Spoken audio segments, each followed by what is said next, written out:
The Spanish surname of Shetland's most famous detective comes from a real shipwreck, an Armada galleon that ran aground on Fair Isle in 1588, 4 centuries before the first body appeared on screen. And the islands he polices are, in reality, among the safest corners of Britain, a place where murder is so rare that years can pass without a single one. D.I. Mackintosh? Comitosh. Aileen Quinn witnessed the murder of one of your informants. We need to find her before Cassidy or his people do. Fact 1.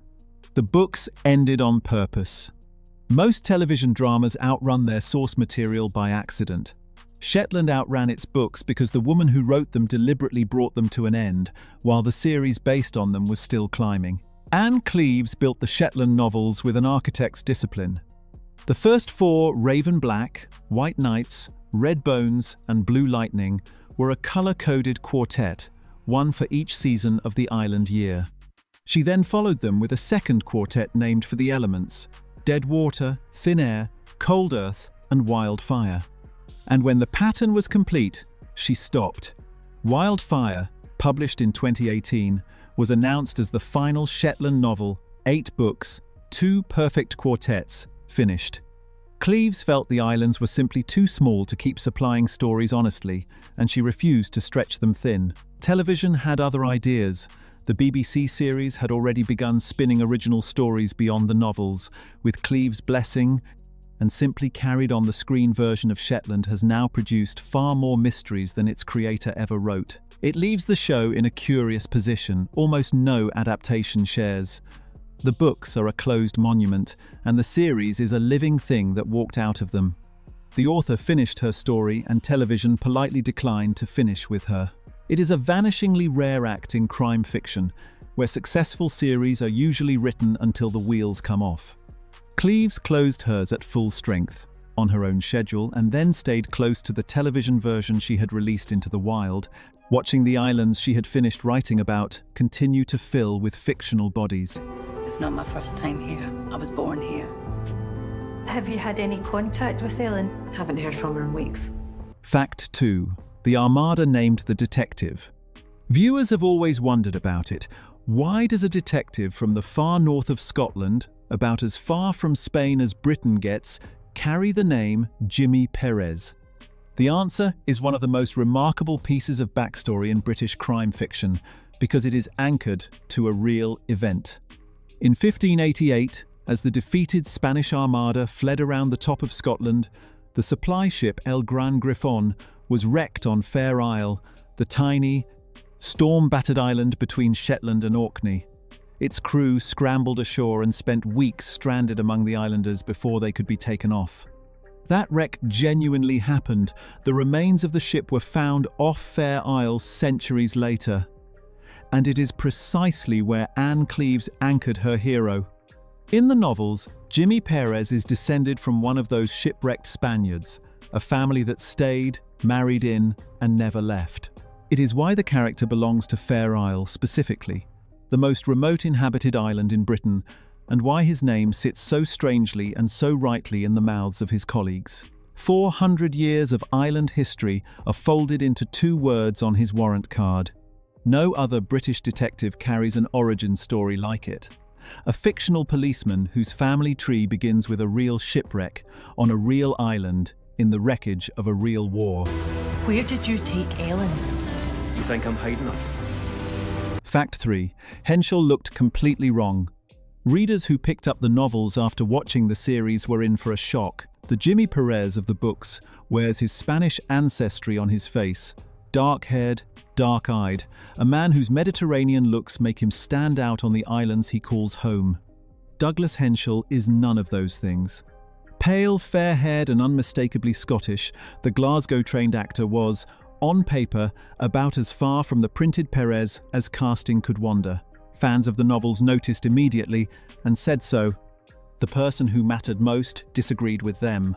Ann Cleeves gave the casting her wholehearted approval, arguing that what defined Pérez was never his colouring, but his character, the stillness, the decency, the way he listens people into confessing. Henschel, she felt, carried all of it. The gamble became the show's foundation. Henschel's quiet, unshowy Pérez, a detective who almost never raises his voice, became one of the most loved leads in British crime drama. And for millions of viewers, the character's face is now his, not the one on the page. It is one of television's recurring lessons, and Shetland may be its best modern proof. Adaptations succeed by being faithful to the soul of a character, and almost never by being faithful to the description. Henschel himself brought something the books could never print, a career's worth of Scottish stage and screen craft compressed into a performance built almost entirely on restraint. Where other detectives interrogate, his Pérez simply waits, and an entire nation of viewers learn to lean forward into his silences. I hear it was pretty bad up there. Yeah, about as bad as it gets. Fact 4. Brian Cox came first. Years before he became world famous, bellowing at his children as media tycoon Logan Roy, one of Scotland's greatest actors, was in Shetland in the very first story, playing a lonely old islander suspected of murder. When the series launched in 2013 with an adaptation of Red Bones, the pivotal role of Magnus Bain, the isolated crofter, the community had already tried and convicted in its collective memory, went to Brian Cox. It was casting of extraordinary weight for a brand new drama. Cox, a Dundee-born veteran of stage and screen, gave the show instant gravity. His Magnus is a study in loneliness, a man ruined by decades of whispered suspicion, and his scenes with Henschel set the tone for everything Shetland would become. Audiences meeting the series today experience the episode in reverse. What was once the great character actor anchoring the opening story is now, unmistakably, Logan Roy on a croft, and the performance has only grown in stature as its actor's fame exploded. Shetland was quietly ahead of the curve, and not for the last time. Like all long-running British dramas, its guest lists read differently with hindsight, but no other name in its credits has travelled quite as far as the suspect from episode 1. Fact 5. Shetland is mostly Glasgow. The islands are the soul of the series, and for much of every episode, they are nowhere near the camera. Like almost every remote set drama, Shetland is filmed largely on the Scottish mainland, with the production based around Glasgow and the Central Belt. Interiors, the police station, homes, offices are built and filmed in studio, hundreds of miles south of Lerwick. Mainland coastline and countryside routinely stand in for the Isles, with the crew making concentrated location trips north to capture the real Shetland that stitches it all together. The most famous piece of the real thing is Jimmy Pérez's house, the Lodbury, a centuries-old stone building standing with its feet in the water on Lerwick's shoreline. It is one of the most photographed buildings in the islands, and it is a private home whose owners live with a steady tide of fans arriving to gaze at their front door. Its interior, of course, was never filmed there at all. The inside of Pérez's house existed in a studio like so much of the show's world. Television's Shetland is a mosaic. Real islands, mainland stand-ins, and built sets, edited into a single, seamless place. Viewers rarely spot the joins, which is exactly the point. But the show's greatest special effect has always been geographic sleight of hand conjuring Britain's most remote islands, week after week, largely from the city of Glasgow. The location shoots that do go north are famously at the mercy of the islands themselves.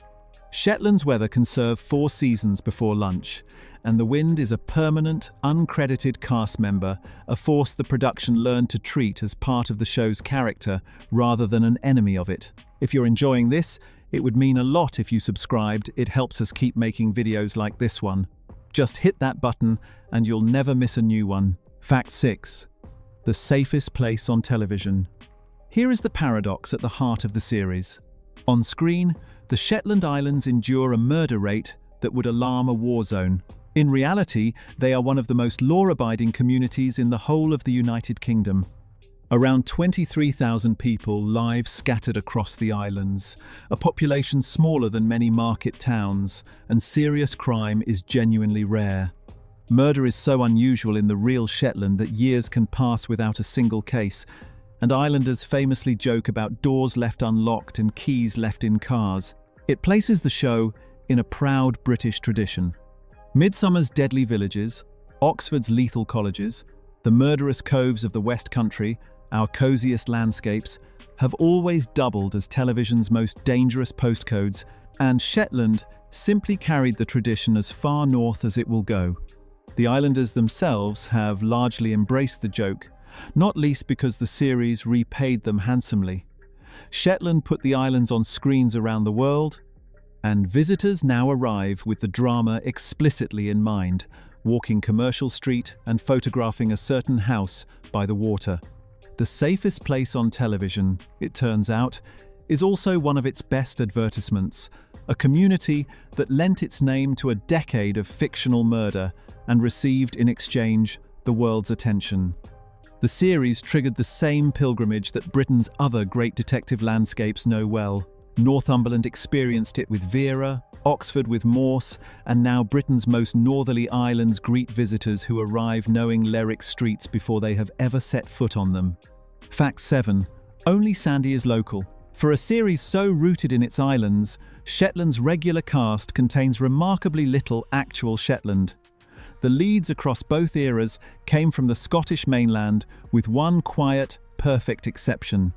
Stephen Robertson, who has played the loyal, put-upon Sandy Wilson since the very beginning, was born and raised in Shetland itself.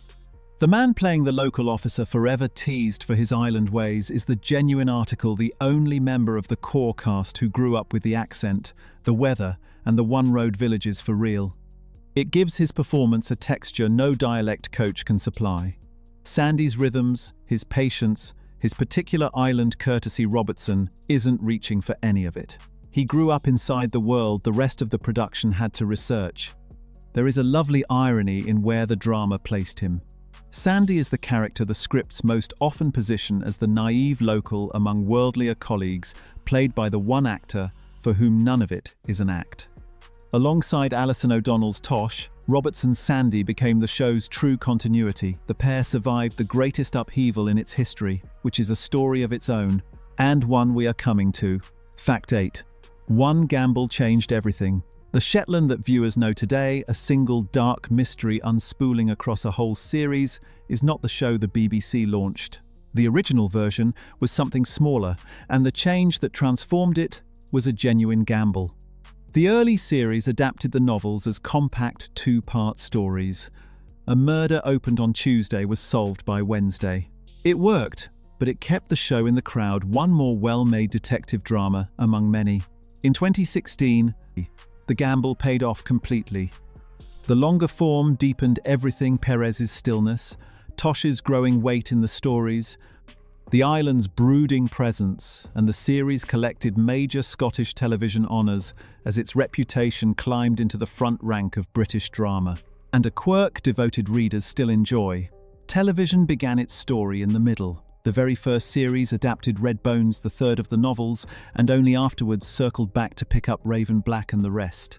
Shetland was a hit on screen before it had even touched its creator's celebrated beginning. Fact 9.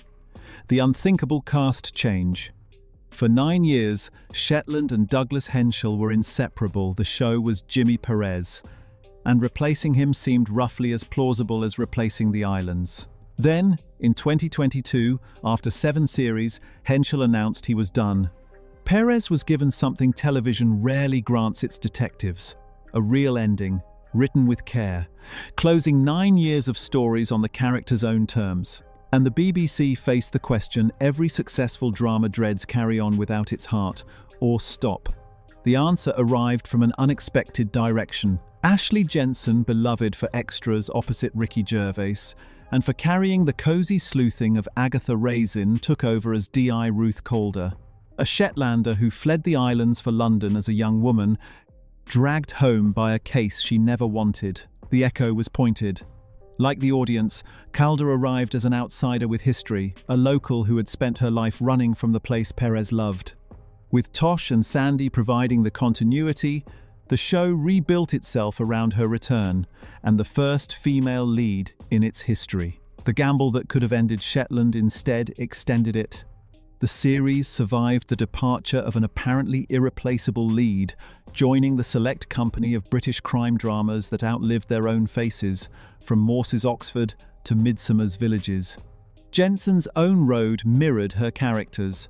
Born and raised in the south of Scotland before her career carried her to London and Hollywood, she arrived back on Scottish screens as an actress, returning north after decades away, a homecoming story, stepping into a homecoming role. Fact 10. Nearer Norway than Edinburgh. The deepest secret of Shetland is hiding in plain sight, in every aerial shot and every place name. The islands the series calls Scottish barely are. Lerwick sits closer to Bergen, in Norway, than to Edinburgh, and the island's soul points northeast, not south. Shetland was Norse for centuries, part of the Viking world long before it was ever Scottish, and the inheritance is everywhere in place names, in dialect words descended from the island's Old Norse tongue, and in Lerwick's spectacular midwinter fire festival, Up Heli AA, when a squad of Vikings burns a longship in the streets. The series understood this from the start. Its bleak light, its silences, its patient unravelling of small communities, Shetland was Britain's answer to Nordic noir, precisely because its setting genuinely is half Nordic. The show didn't borrow Scandinavian atmosphere, it was filmed on the one part of Britain that comes by it honestly. Even the land conspires. In midsummer the islands barely see night, the locals call the endless twilight the simmerdim, while midwinter offers only a few pale hours of sun. A crime drama set there inherits, free of charge, the strangest light on British television. It is the final answer to why Shetland never felt like anything else on screen. Every other British detective works in Britain. Jimmy Pérez and Ruth Calder work on the border of somewhere older and stranger, a scatter of rocks in the North Sea where Scotland ends, Scandinavia begins, and the television murders, mercifully, remain entirely fictional.